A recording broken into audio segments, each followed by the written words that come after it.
E a galera do GE, ninguém confia no Leão, né, pai? De 9 votos, ninguém votou no Leão. O que o Remo tem que fazer para pontuar contra o Santos?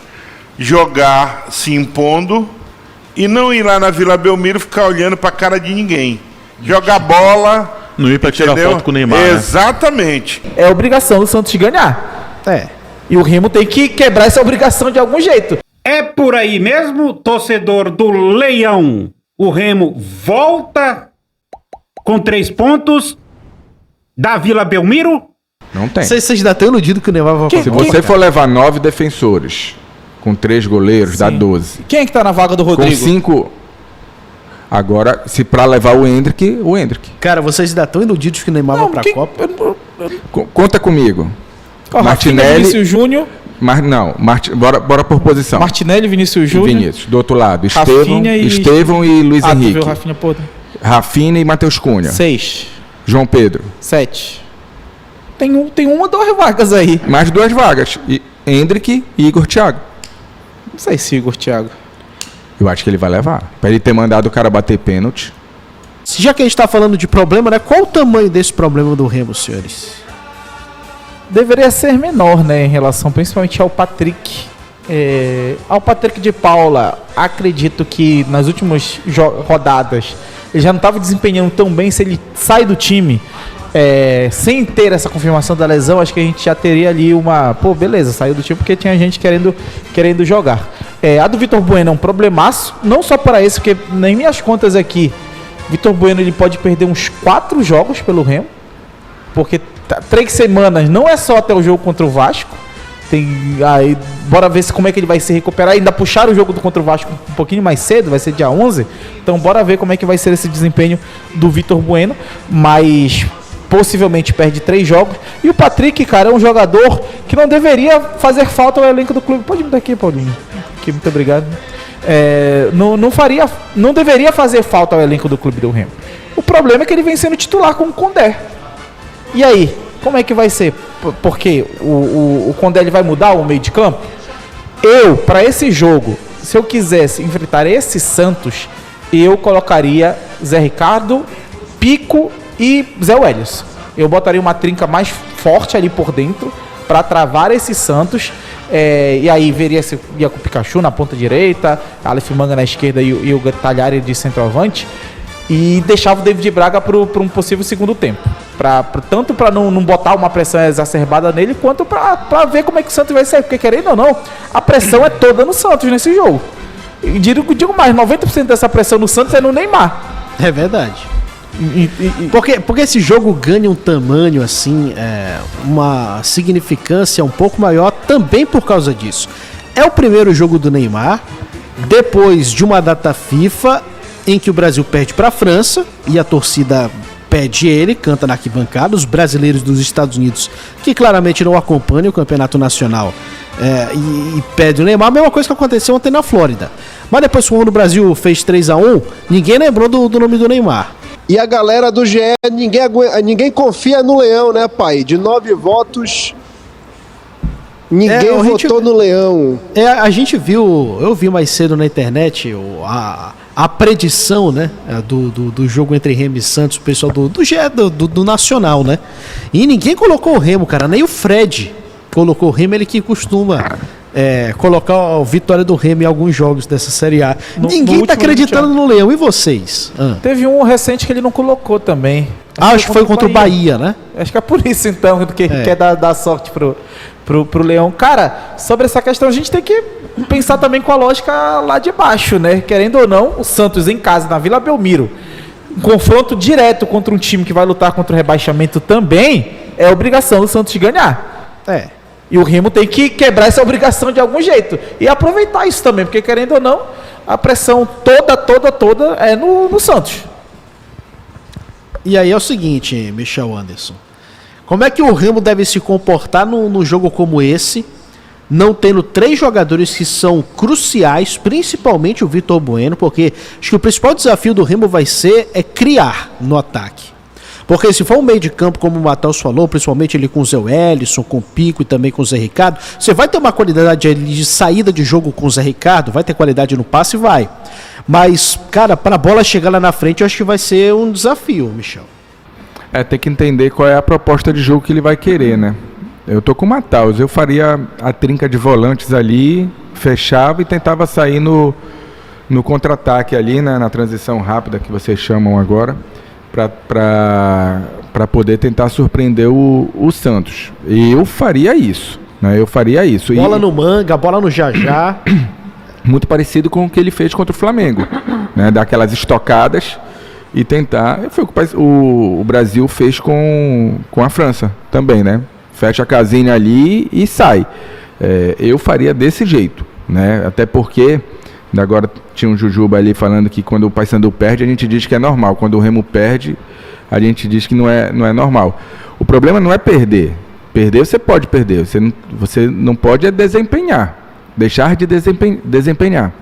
Então, o Remo jogando fora de casa, o Santos obviamente é o favorito. Até porque esse jogo ele tem toda essa aura em torno do Neymar.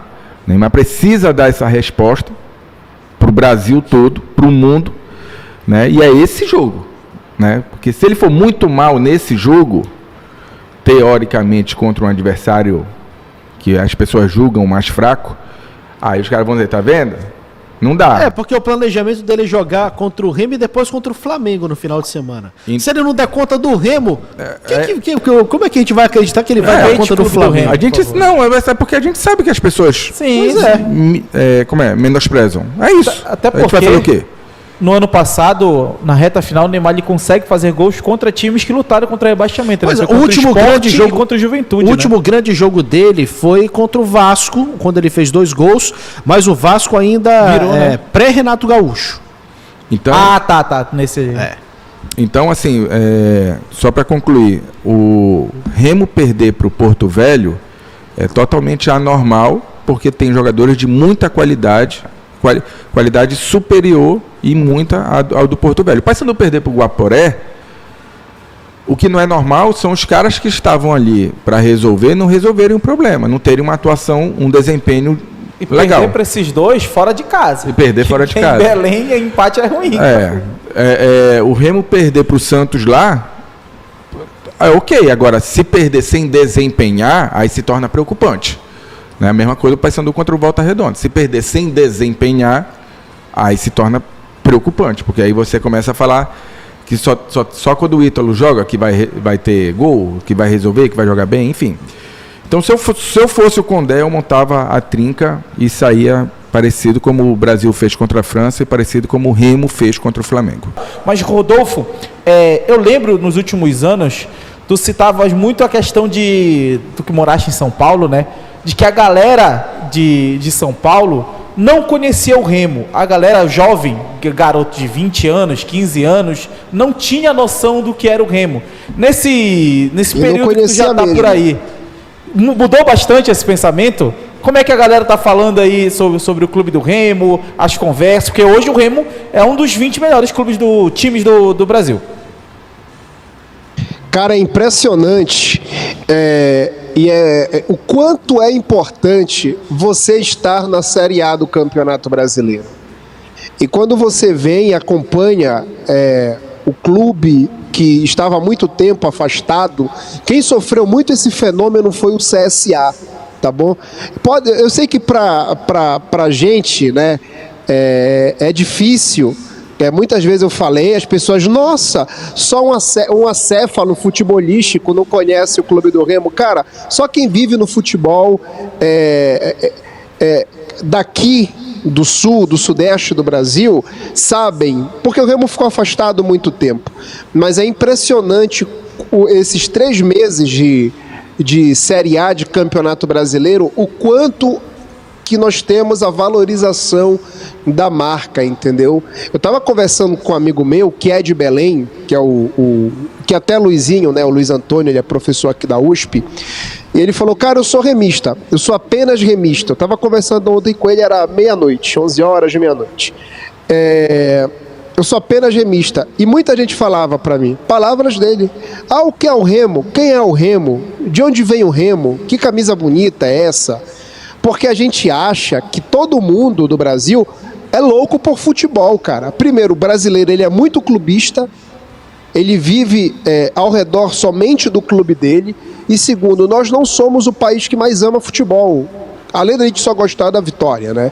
Nós somos um país que tem vários exemplos sobre isso. E, tipo, essa galera hoje, toda ela, ele me falando, cara, uma galera hoje já sabe sobre o Remo, entendeu? E só 3 meses de Série A. Então é uma valorização da marca que não tem preço, né? Além do valor que o Remo vai receber, né? Passa de 200 milhões, né? Que o Remo espera receber esse ano só de televisionamento, supera uma grana altíssima, né? O Remo recebeu a primeira parcela no começo do mês passado, hoje é 1º de abril, de 20 milhões de reais. Para vocês terem noção, os times que jogam a Série B do Campeonato Brasileiro, eles ganham 8 milhões de reais. O Remo, em um ano, ele vai ganhar, se ele tivesse disputado de forma consecutiva 20 anos a Série B, perdão, e não vai bater os quase 200 milhões, que daria 160 milhões em 20 anos. Só para a gente ter noção do que é um ano de Série A. E, logicamente, como eu falei, né, cara, aí é o valor imensurável que é a valorização da tua marca, é expor a tua marca. E por isso que a gente tem que acreditar, trabalhar e estar do lado e torcer para que o Remo continue, né, nessa primeira divisão e que o Paysandu consiga esse acesso para a Série B e voltar para a Série A, porque é um universo muito importante. E esse campeonato, ele pode ser um divisor de águas na questão da Série A, né? Porque tudo leva a crer que nós vamos ter, a partir do ano que vem, um rebaixamento por incompetência, principalmente de Santos, Inter e Vasco da Gama, que vivem nesse universo de muito dinheiro há muito tempo, e são 3 equipes num cenário de outras incompetentes, que não têm competência de se manter na primeira divisão, no campo, e estão armando, né, para que só tenham 3 rebaixamentos, porque são equipes incompetentes. Isso já foi provado historicamente no passado recente, né? Então, estava conversando com colegas da imprensa aqui ontem, e eles, logicamente, né, puxando sardinha, são favoráveis e ao Zuzuzu muito forte mesmo dessa diminuição do número de times rebaixados de 4 para 3. Se o Remo permanecer, seria muito importante, né, cara? Porque em 2027 somente 3 equipes cairiam para a Série B do Brasileiro. As opiniões do pessoal da Rádio Liberal de Belém do Pará sobre o Clube do Remo, que enfrenta o Santos nesta quinta-feira na Vila Belmiro. Depois tem jogo ainda no Sul também, vão ficar por lá mesmo.